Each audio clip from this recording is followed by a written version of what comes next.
नमस्कार दोस्तों, आप सब कैसे हैं। आशा करती हूँ कि आप सब अच्छे होंगे, स्वस्थ होंगे, मस्त होंगे। तो चलिए दोस्तों, आज हम लोग सुनते हैं सोमवती अमावस की कथा।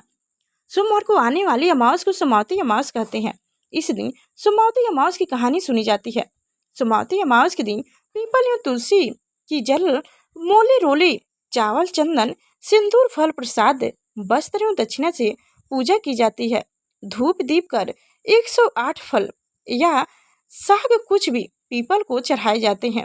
उसके बाद सोमवती अमावस की कहानी सुनी जाती है और 108 या 8 परिक्रमा की जाती है। 13 चीज सोमवती अमावस को ब्राह्मणों को दे दिया जाता है। तो चलिए दोस्तों, अब हम लोग सुनते हैं सोमवती अमावस की कहानी कथा। साहूकार के 7 बेटे, 7 बहू और एक बेटी थी। साहूकार के घर एक जोगी भिक्षा मांगने आता था। जोगी को साहूकार की बहू भिक्षा देती थी तो वह ले लेता था, लेकिन जब बेटी देती थी तब वह भिक्षा नहीं लेता और कहता था कि बेटी सुहागन तो है, पर उसके बाद में दुहागन लिखा है। यह बात सुनकर बेटी को चिंता होने लगी और उसका शरीर कमजोर होने लगा। उसकी माँ ने पूछा कि बेटी, तुम इतने दिनों में इतनी कमजोर दिखाई देती हो। तब उसने बताया कि एक जोगी भिक्षा मांगने आता है जो कहता है कि बेटी है तो सुहागन, लेकिन उसके नसीब में दुहागन दुख लिखा है। यह बात सुनकर उसकी माँ ने कहा कि कल मैं सुनूंगी। अगले दिन जब जोगी भिक्षा लेने आया तो उसकी माँ छुप कर बैठ गई। तब बेटी भिक्षा देने लगी तो जोगी ने वही बात फिर से बोली। इतनी बात सुनकर उसकी माँ बाहर निकल कर आई और बोली, एक तो हम तुम्हें भिक्षा देते हैं और तू ऊपर से हमें गाली देता है। तब जोगी बोला कि मैं गाली नहीं देता हूँ, जो सच है वही बोलता हूँ, जो उसके भाग्य में लिखा है वही कहता हूँ। माँ ने जोगी से कहा कि तुम्हें यह पता है कि इसके भाग्य में दुर्भाग्य लिखा है, तो यह भी बता दे कि यह कैसे दूर होगा। तब जोगी बोला कि 7 समुंदर पार एक सोना धोबी रहती है जो सोमवती अमावस का व्रत करती है। अगर वह आकर अपना फल दे दे तो इसका निवारण हो सकता है, नहीं तो विवाह है। विवाह होते ही इसके पति को सर्प डस लेगा।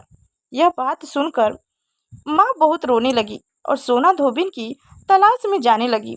चलते चलते रास्ते में तेज धूप पड़ने लगी तो साहूकारिन एक पीपल के पेड़ के नीचे बैठ गई।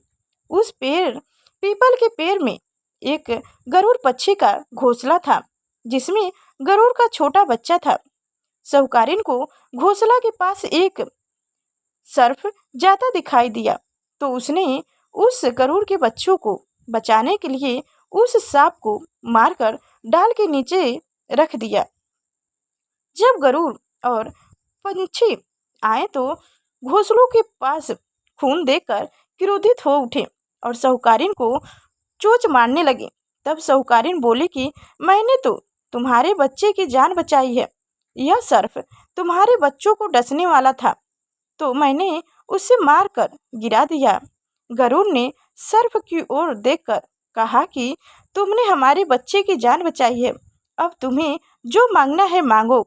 तब साहूकारिन बोली कि मुझे 7 समुंदर पार सोना धोबिन के घर छोड़कर आओ। यह सुनकर गरुड़ ने साहूकारिन को अपनी पीठ पर बैठाकर 7 समुंदर पार सोना धोबिन के घर छोड़ आया। वहां जाकर साहूकारिन ने सोचा कि सोना धोबिन को कैसे राजी किया जाए। सोना धोबिन के 7 बहू थे। उसकी 7 बहुएं काम को लेकर रोज लड़ाई करती थी और काम भी नहीं करती थी। रात को जब सब बहुएं सो जाती तो साहूकारिन सोना धोबिन के घर जाती और घर का सारा काम करती। गायों को नहलाती, घर की सफाई करती, रसोई का काम करती, चौका बर्तन करती, आटा पीसती, कपड़ा धोती, पानी भरती और दिन होने से पहले चली जाती। बहुएं सोचती कि यह सारा काम कौन कर रहा है, लेकिन कभी एक दूसरे से पूछती नहीं कि यह सब काम कौन कर रहा है। एक दिन धोबिन ने कहा कि तुम आजकल लड़ती भी नहीं और काम भी ठीक से कर रही हो। तब बहुओं ने कहा कि सासू जी, काम तो हमें ही करना है, चाहे हम लड़ाई कर कर करें या राजी से करें, इसलिए लड़ाई करने का क्या फायदा। सोना धोबी ने सोचा कि आज देख लिया जाए कि कौन सी बहू काम करती है और वह रात को सोई नहीं।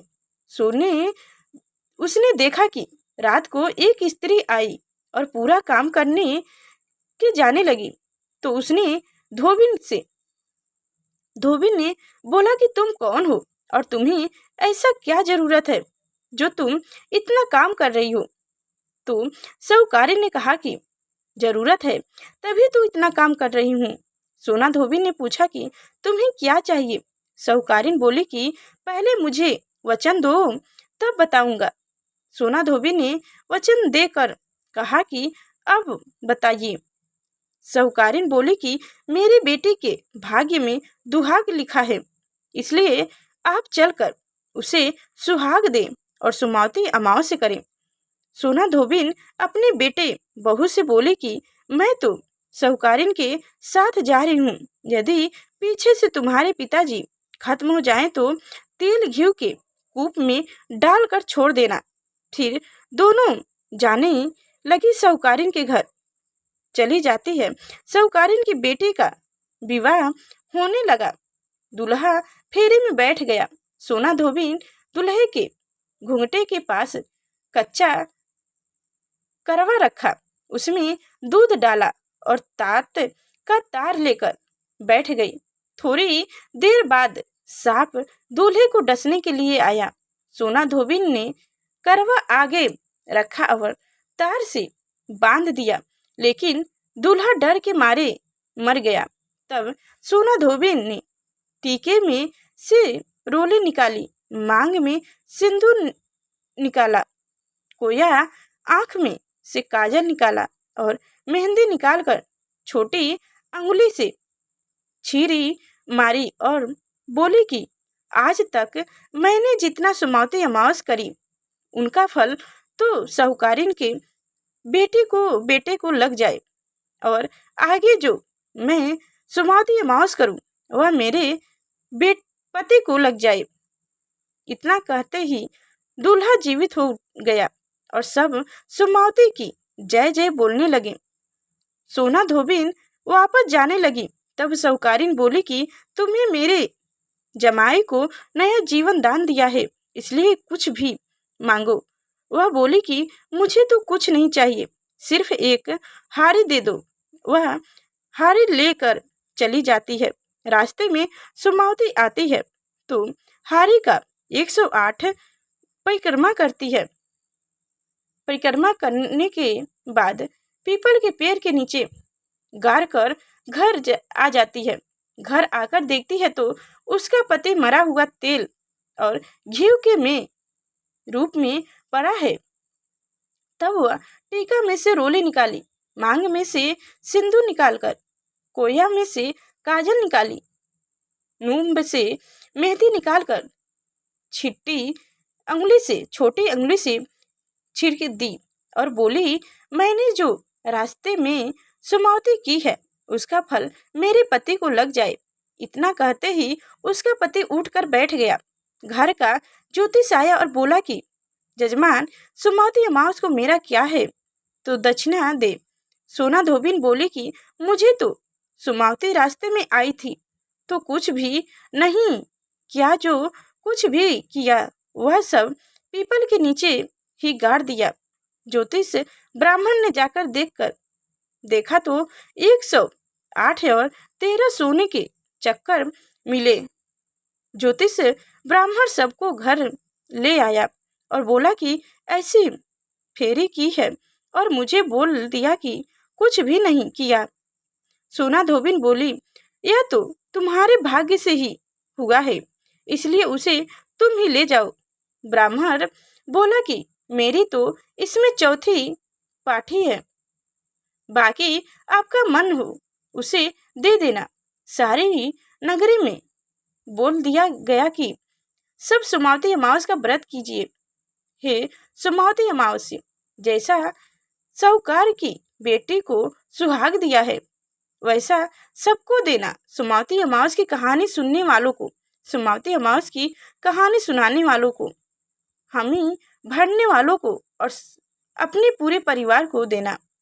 जय सुमावती अमावस। सुमावती अमावस की कहानी इस प्रकार थी।